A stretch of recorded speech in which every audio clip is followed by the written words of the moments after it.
Today we got a few comic book reviews. Not too big of a stack. I think it looks like about 8 comics there or so to check out. But they've been sitting here for a bit, and hopefully I'll remember some of the stuff that's inside them. But yeah, haven't been getting much reading done, working on the Art challenge every day for the month of August. Working on trying to get some stuff done around the house before fall hits us. Now that summer flew by, spring never happened. It's been hot as hell here, so I haven't been able to work out in the garage. This week it's finally back in the 70s, 80s. So I'm going to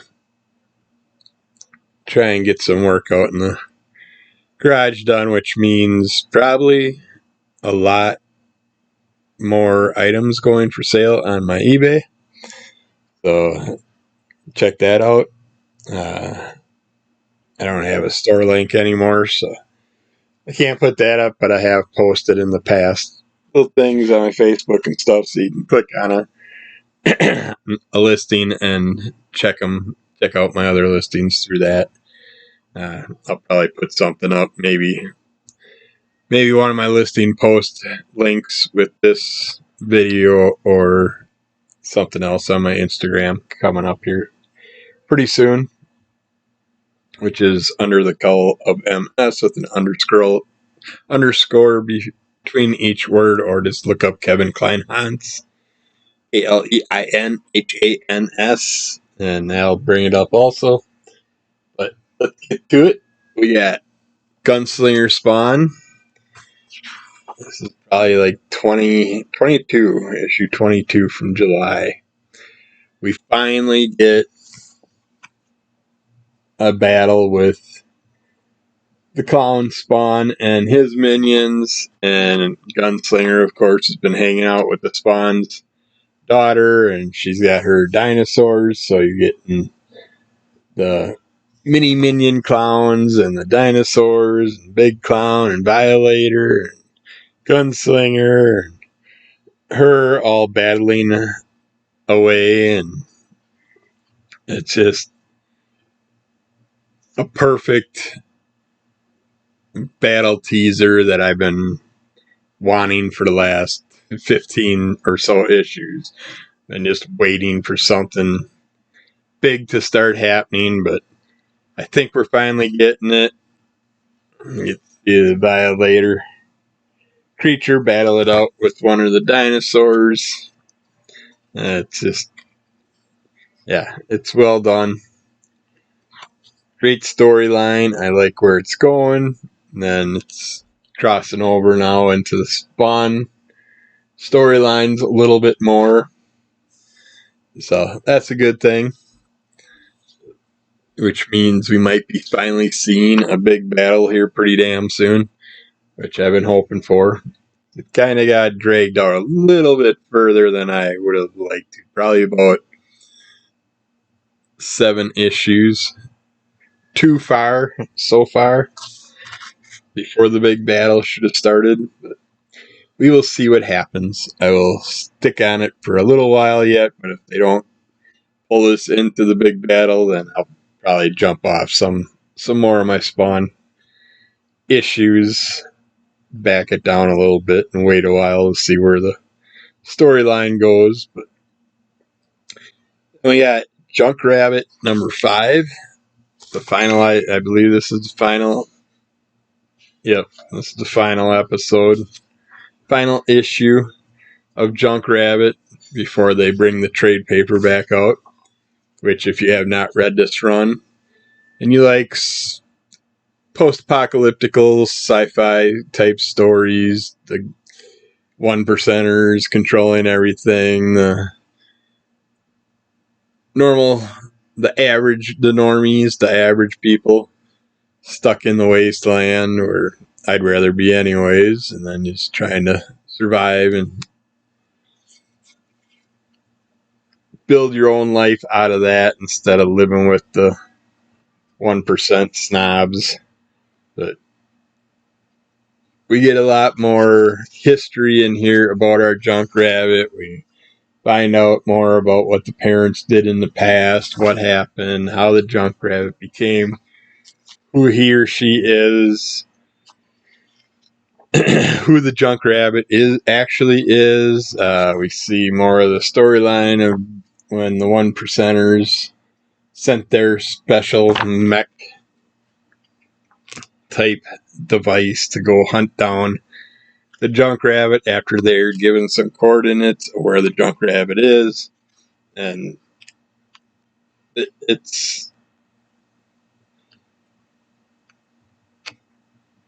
was a really fun story. I liked it. Don't know if we're going to see more from the junk rabbit in the future. I kind of hope so. I'd like to see more of this character. But the way it ended, they could just leave it be. But hopefully it got enough attention that we're going to get a little more. And this was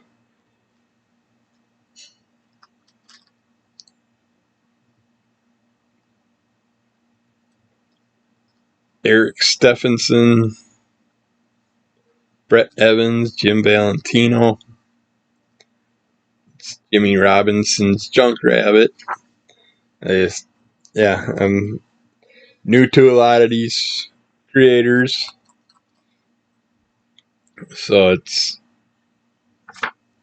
I hope we get to see more from it. I'm curious what other stories are going to pop up from it, but we'll see what happens. Alright, we got Savage Dragon number 266, the next chapter. Now Savage Dragon started back up again. I don't know how long it took a pause or what happened, why it took a break, but Eric Larson, Jack Morelli, Nikos Kotsis, Mike Torres, Gavin Hassenbotham.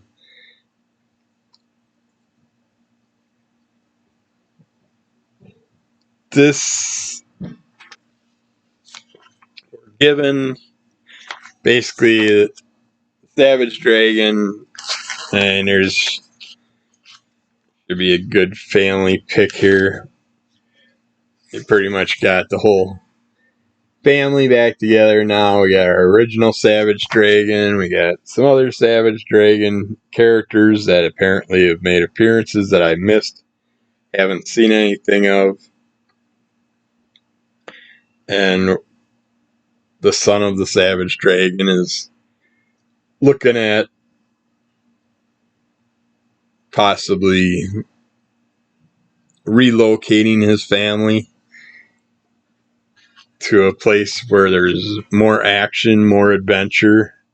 I think it's Manhattan that they're going to.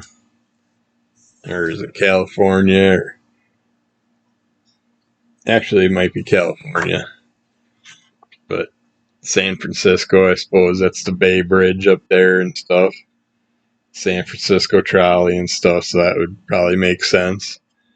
But the family has to readjust, readapt.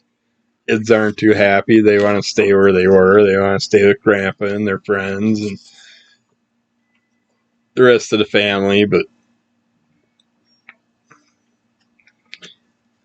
kids are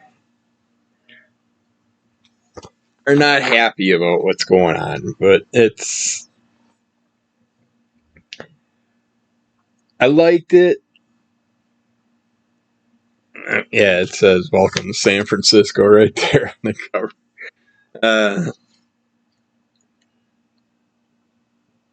I liked it to an extent. Not really big on all the kid dragon characters and stuff. I'm not sure what's going to all happen with that.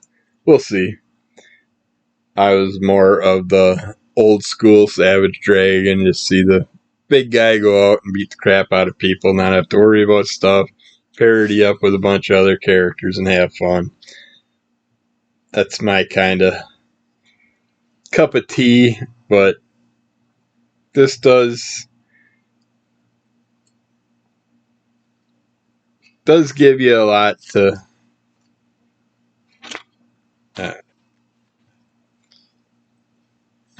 lots of options with future storylines and stuff, and gonna expand the Savage Dragon world. But I got to go back a few issues and just see what happened, if they touched on these things, when this all happened, when he had the kids, the grandkids, all that. It kind of like just jumped from, for me, from all the Savage Dragon reading I've been doing from the early stages of Savage Dragon to all of a sudden he's got a son and multiple grandchildren and all these other characters, and it's like, oh, but they do have a big letters page in this one, so if you want to get caught up on what's going on, there's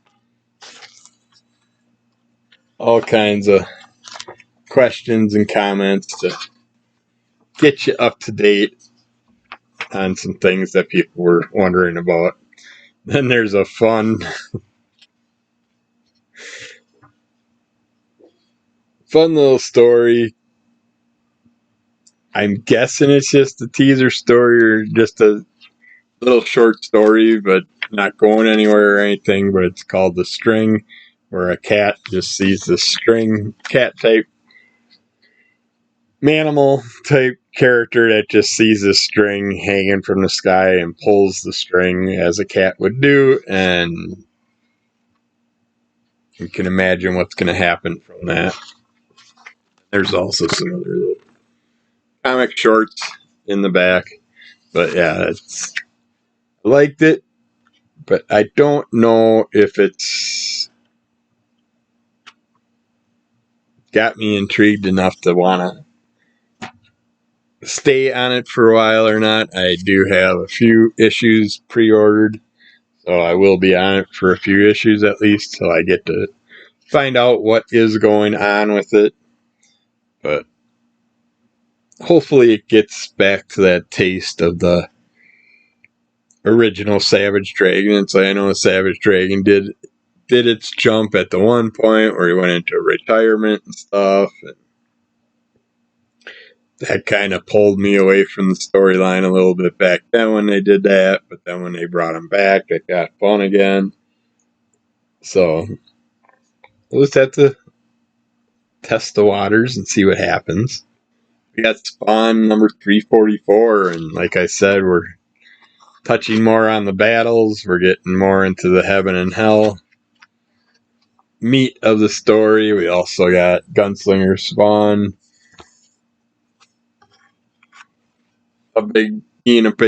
actually a lot of our characters, because we got Haunt and our Scorched Gal and all them joining up forces with Spawn to go and deal with what's happening in hell with the heaven and hell's angels and demons and stuff, battling it out, battling for territory in hell. And you got quite a few characters making an appearance in here. I'm still pissed about Cygor being taken to the dark side, shall we say. But I'm sure that'll somehow flip its way around, and hopefully Cygor will, once he sees Spawn again, will get him to have a recollection and pop back to the right side of the battle. But we'll just have to see what happens. Alright, we got Star Wars Darth Vader, Black, White, and Red. I believe this is the penultimate. I believe it's a 5-issue run. Still going great with these stories. We have our ongoing story that's got part 4, Hard Shutdown, where they're trying to, they had Vader trapped, and we're going to dismantle him and take his high-end electronics and stuff and do something with it. make their own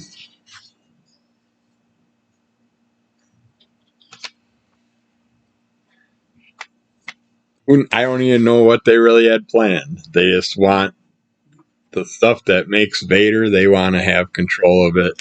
And by doing that, they dinked around too long, and of course Vader got enough juice in his system that he was able to break free, and then they got to deal with all the outlash that comes with that. But very interesting. And then we get a set of creatures on a planet that Vader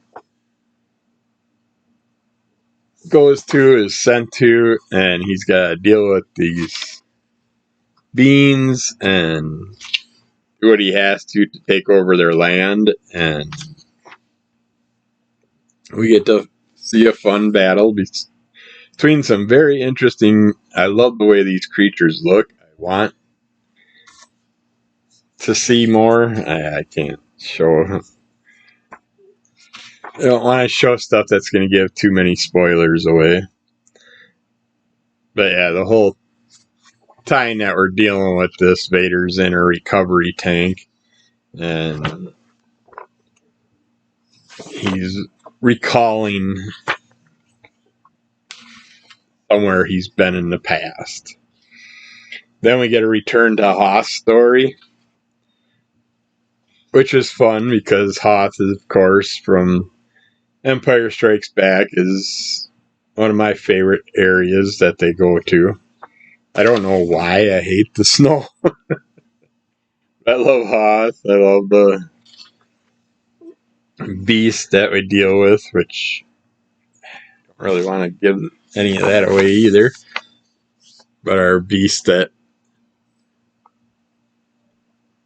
we know that Luke Skywalker had an encounter with in Empire Strikes Back. And we get to see Vader deal with those creatures now. But yeah, this is another nice look at the Hoth world and seeing what's up with Vader in it. But yeah, that's a wonderful run if you're a Star Wars fan at all or Vader fan. Because either way, Vader has stories that go his way, he has stories that go against him, so you get a little variety of everything, which is nice. Then we got the last Ronin, Lost Years, number 5. I believe this is the last one. I know there's another new Lost Ronin run coming up here pretty quick. Yeah, this is the last issue, which is going to take us into probably stories with the new Turtle characters that we got introduced to in the Lost Years books. But yeah, we get to find out more about about our Ronin characters' final battles in the arena, whether or not he gets out. And I think we can read the story so far synopsis here. Years after losing his family to a brutal war with the Foot Clan, Michelangelo again found himself in a wake of death and destruction left by the warlord, Deathworm. Having traveled far and lost much, Michelangelo has realized one truth. So long as evils like Deathworm persist, he will never know peace. Does it really matter? Every time they go after a character, there's always going to be a new character. So no matter what, you're going to have someone that you got to deal with,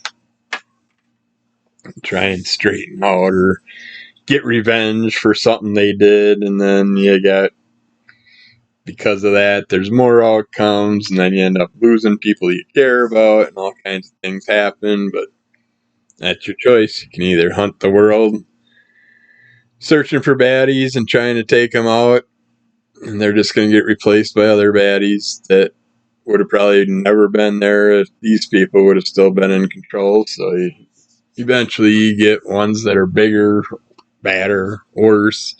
It's like, should have just left things alone, dealt with smaller fishes, but yeah, every time you fry a big fish, a new big fish steps in, and the whole outcome could be way worse than what you're dealing with right now at the moment. So, unless you take all the underlings out that could become the next big fish, you're just opening up doors for other people to step in, is all you're really doing. As we've seen over the many years of the Turtles, all the different entities that they've dealt with. But next up, we got the X-Cellent. Number 5, another finalization of a storyline. Glasses on. I hate glasses. I hate wearing them. So, previously, Zeitgeist, the deceased leader of X-Force, now known as the Ecstatic, is back. And this time, he's brought with him a team of conniving, cutthroat mutants eager to steal the celebrity spotlight from the Ecstatics. Most recently, the X-Cellent stole a spell from Doctor Strange's Book of the Vishanti. With this spell and the use of his social media, Zeitgeist plans to achieve godhood. But Zeitgeist's abusive behavior is starting to turn his team against him. He's already fended off a coup attempt by Mirror Girl, Toodle Pip, and the sentient machine Dox. In the aftermath, Pip and Dox are dead, and Zeitgeist is now a god. Peter Milligan, Michael Doc Allred, Laura Allred, Nate Picos, Blambot. This story got way better, but I still hate Geist character. I don't know. Just him and his vomit issues, just disgusting.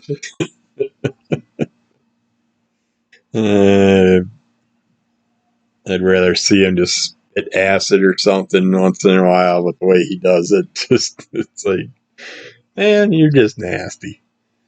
But yeah, he's dealing with his godlike powers and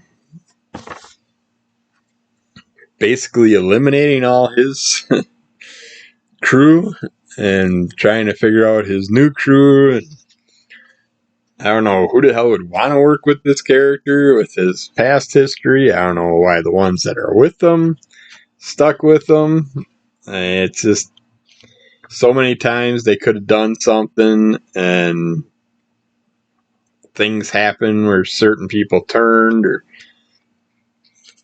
they just stupidly did things they shouldn't have, and that just basically got other characters killed because of it. But yeah, this is started out a little on the I wasn't big on the first run of 5 issues or whatever it was. It was okay. I like the Ecstatics. Not really big on the X-Cellent. But since the characters are in there, I want to read the story. I don't know. It did change my mind a little ways into it, and I liked it more. I liked the way it ended and everything, and not really. I would have liked to have an ending, but yeah, it leaves us hanging into the next storyline or whatever. But I like the way it went. I like what they did with it. And I will keep on it if they do more in the future and see where it goes. But yeah, check that out, the X-Cellent.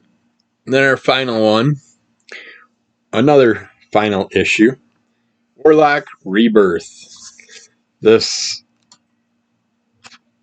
story was another one that started out with, I don't really care about them already talking about replacing Warlock, as I'm just getting into the Warlock character. And of course, with Guardians of the Galaxy and everything, introducing the Warlock character as a very younger, goofier version of him. That kind of turned me off at first, but then I ended up liking the character by the end of the movie. what they did with them and stuff. And then I do want to see if they're going to bring him into the movieverse more in the future. Hopefully, we'll see what happens. But this story definitely, by issue 2, I was all good with what they were doing with it. I liked her character and stuff more as we hit the second issue. This takes us into the position of whether or not him and her can work together, if he's going to be eliminated. I mean, they are taking his power away and taking the stone away, trying to get the stone away from him and all that, and we learn more about our new character and our character from the past. And I just hope, and it is a rebirth, so obviously there's going to be more stuff coming out soon, but I don't know if I'll jump on it if it's a long ongoing run for Warlock. I'll at least check out the beginning of it, but I like these little 5-issue runs, so we'll see what happens. As of the newest, the September previews catalog, I haven't seen nothing new from him yet, but there is a Howard the Duck book finally coming, so that's awesome. So we might see our Warlock character in there, who knows. But yeah, that's it for today. Hope you enjoyed it. There's a half hour of reviews, so yeah, that was well worth it. So we'll get some more stuff read hopefully soon, now that we're almost done with the Archie Art Challenge. Check out my Instagram if you want to see what pictures I did. I had a fun play with it. I wrote the list of all the days, what we had to do, and of course with my MS brain, I instantly forgot what the list had on it for daily challenges, what we had to draw. So I decided I was going to only look at each day as I did it, and that worked out pretty good, because as of today, I'm working on the 30th. Today's the 29th, so I'll work on the 30th sketch tonight, and I'll outline it and color it tomorrow. Might do that one or the next one on video. Actually, I might do this one on video, because this one will be a fun one to talk about.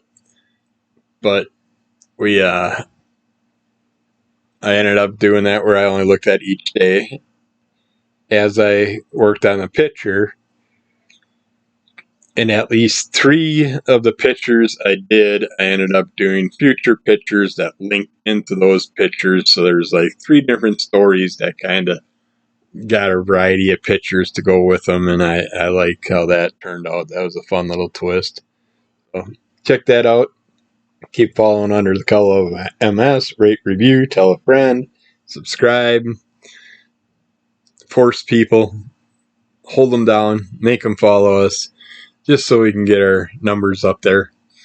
They don't actually have to watch anything or listen to anything. Just get those subscriptions up. Check out Crimson Color Comic Club. We've been having a lot of fun creator interviews with people from around the comic book universe. And hopefully many more. And we'll get back to you again soon. Take care.